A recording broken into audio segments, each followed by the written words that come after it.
বিশ্বজুড়ে নানা আয়োজনে পালিত হয়েছে মহান মে দিবস। এই দিবসের মূল্যায়ন তুলে ধরে সামাজিক যোগাযোগ মাধ্যমে পোস্ট দিয়েছেন শোবিজ অঙ্গনের তারকারাও।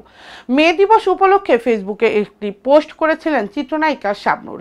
তিনি লিখেছেন, আমি নিজেকে একজন অভিনয় শ্রমিক বলে মনে করি। একটি সৃষ্টিশীল ভালো কাজ করতে গেলে আমাদের শিল্পীদের প্রচুর শ্রম দিতে হয়।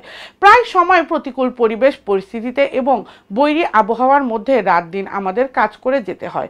তাই শ্রমিকদের কষ্ট কিছুটা হলেও উপলব্ধি করতে পারি। শ্রম ও শ্রমিক ছাড়া উৎপাদন সমৃদ্ধি সম্ভব নয়।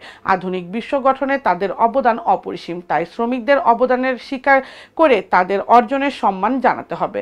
ঢাকাই সিনেমার এ সময়ের দাপুটে এই নায়িকা আরও বলেন, মেহনতি মানুষের অধিকার, ন্যায্য মজুরি, নিরাপদ কাজের পরিবেশ ও সামগ্রিক অবস্থান যাতে উন্নতি হয় সেদিকে সবার বিশেষভাবে দৃষ্টি দেওয়া প্রয়োজন।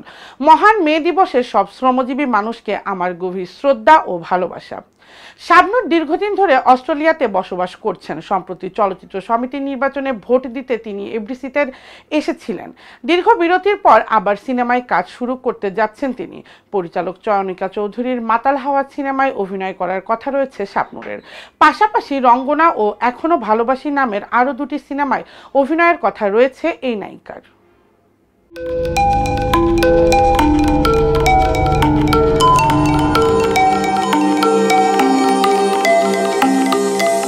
টেক টিভি, দেশ ও দশের কথা বলে।